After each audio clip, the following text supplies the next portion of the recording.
So China's retaliation isn't done yet. And let's do an update on America's trade war, and it's not going very well. Over the past few days, we have seen sweeping hitbacks from Beijing on the US economy.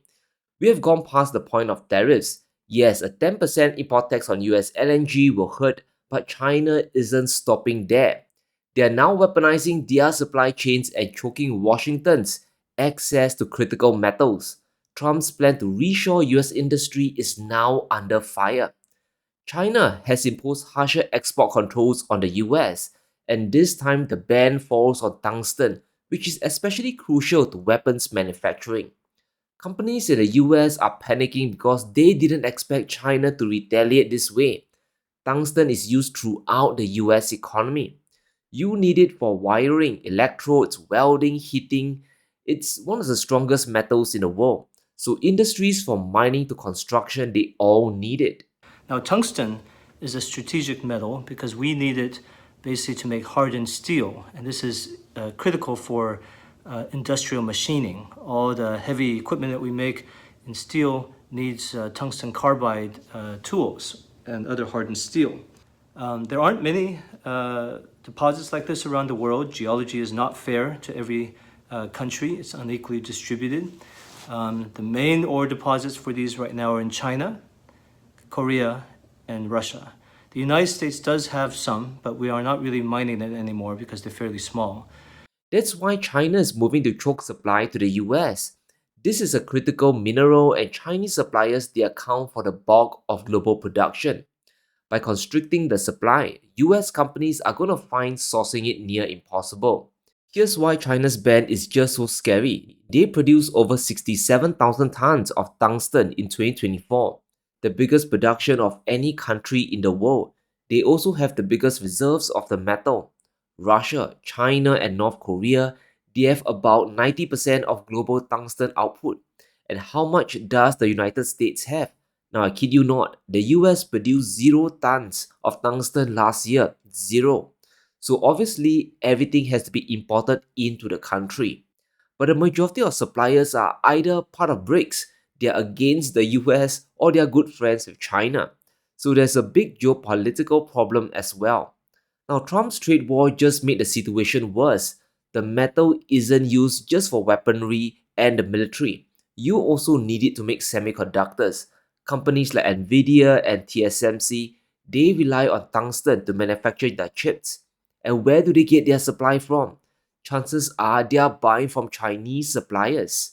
The US is desperately trying to build their own tungsten supply chain. In December, they awarded $16 million to a Canadian company to start work mining the mineral.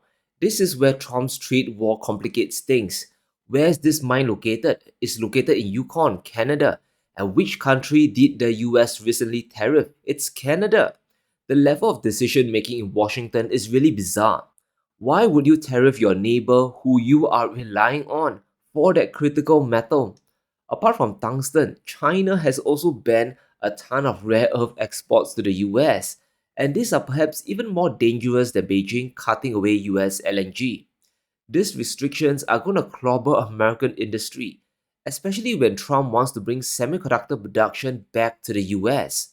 Particularly in the very near future, we're going to be placing tariffs on foreign production of computer chips, semiconductors, and pharmaceuticals to return production of these essential goods to the United States of America. They left us and they went to Taiwan, which is about 98% of the chip business, by the way.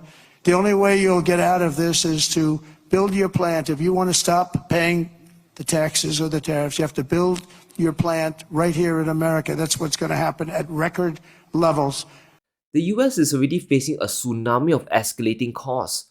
Bond yields are elevated, so the cost of borrowing is high. Canada is moving to shift all exports to China. The majority of US energy imports is in danger.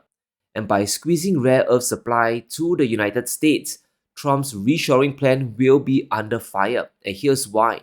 In addition to gallium and germanium, China has banned more critical metal exports.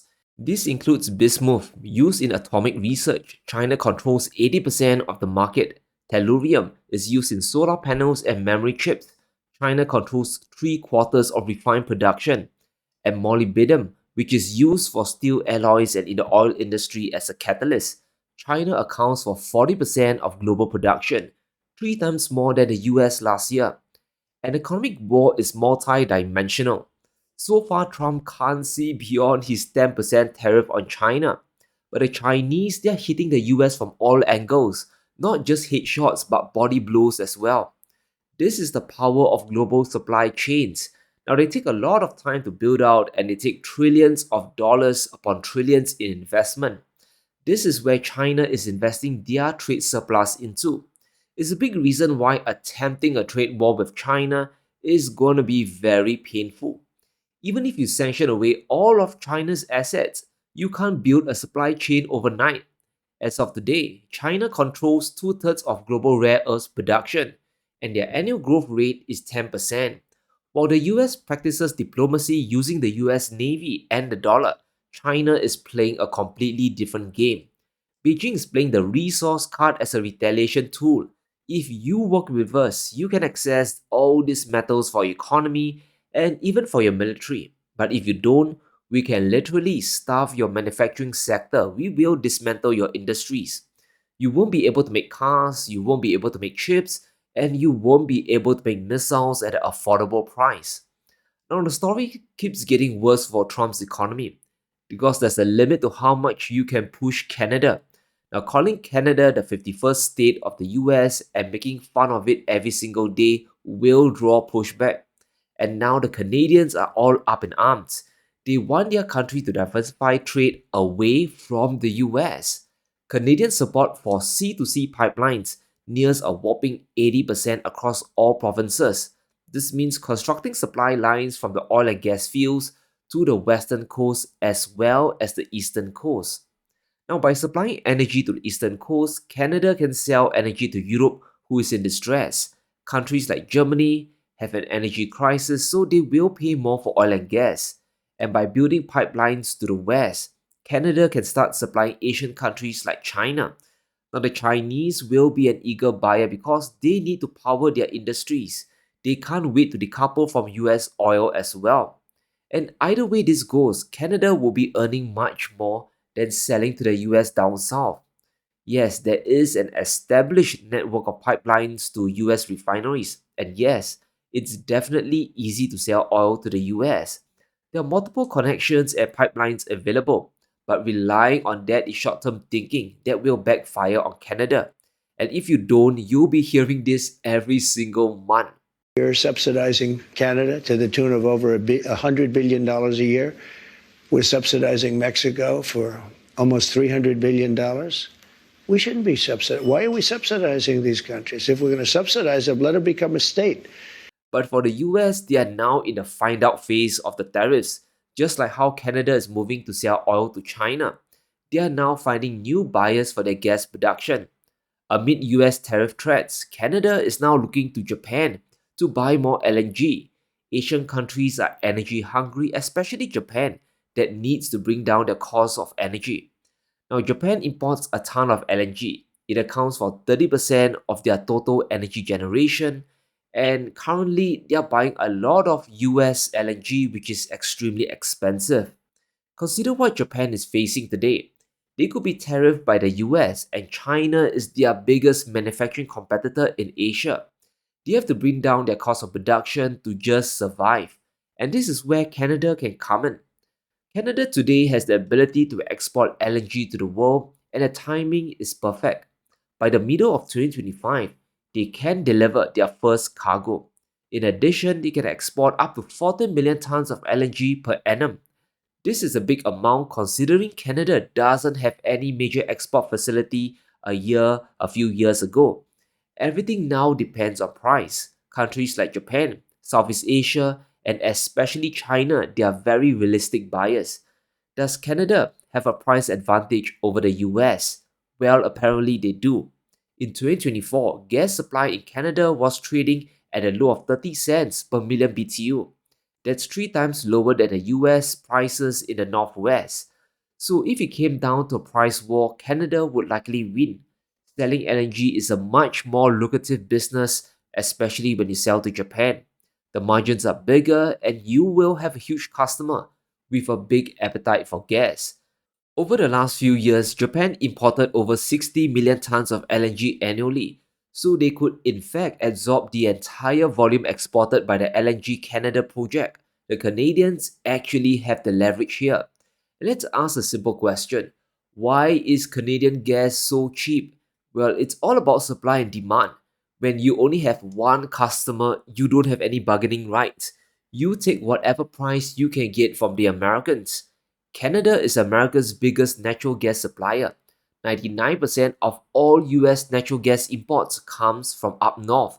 So the dependency is real, it's incredible here. Since 2021, the US has been wrapping up gas imports from Canada. Why? Because the price is dirt cheap. It wouldn't surprise me if they buy cheap Canadian supplies, they repackage it into LNG and they ship it to the rest of the world for a huge margin. If I were the US, that's what I'll be doing. After all, I'm Canada's biggest and only buyer, so I can do whatever I want to do. It's like India buying cheap Russian oil and reselling it to Europe. It's the exact same thing, except this time it's the US milking Canada dry at a big discount. However, the tables are starting to turn. If Canada can ramp up their LNG export facilities, they can make a ton of money. They can compete with the US not just for Japan's market, but for the most lucrative market around. And I am, of course, referring to the Eurozone. And these are the markets US LNG flows to. What do you see from 2022? LNG exports went all the way to the EU. US LNG producers, they shifted flows to Europe because the EU was paying through the nose. Germany doesn't have nuclear power. Cheap Russian gas is gone and the EU wants to stop Russian LNG as well. This is a prime market Canada can compete in. They can steal market share from the US. No one is stopping them. And if that happens, Trump's plan to be a global LNG exporting giant will collapse. Here's the funny thing, the Canadians would have never dreamt of doing this in the first place. But the risk is now real. Once again, these are the consequences of a trade war. It's not just the counter tariffs you need to worry about, there are second order effects you need to consider. Now, I hope Canada does this or they will continue to get strung along. Trump is going to keep pushing and pushing for more concessions. This isn't good news for the US. There are a lot of LNG export projects being planned. The US plans to double their LNG export capacity by 2028, and these are the projects in blue like Rio Grande, Port Arthur, and Golden Pass. But if their neighbors start to export their own gas, and if they can do it at a cheaper price, it's game over for these projects. We could even see the US oil and gas industry contract. This is a serious threat. Trump forgot that Canada is also a big energy giant in their own right. So hang tight guys, things are getting spicy and the trade war consequences are piling on. The US has bitten off more than they can chew. But let me know what you think. What is China's next retaliation move? And will Canada start snatching market share from the US? Let me know in the comments below. Stay safe, be sure to smash the like button and subscribe as we navigate through these crazy times.